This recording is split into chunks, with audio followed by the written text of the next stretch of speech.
स्कूलमध्ये ना रक्षाबंधन आहे, तर कोणी राखी बांधली ना हाताला की तिला गिफ्ट द्यायचं. हा, स्कूलमध्ये टीचर सांगेल तुझी. हा काय, ओके, ठेव बॅग मध्ये.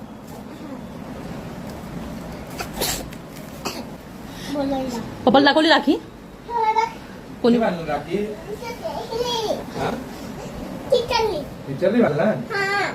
टीचरने रक्षाबंधन केली.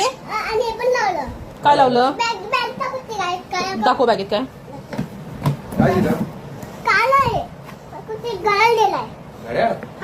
तुला घड्या दिला? अरे वा, ते पण पेटत राहिला आतमध्ये. कोणी दिला घड्या? टीचरने दिला. व्हेरी गुड, एकदम छान आहे ना. बापा पण आहे. अरे वा, व्हेरी नाईस.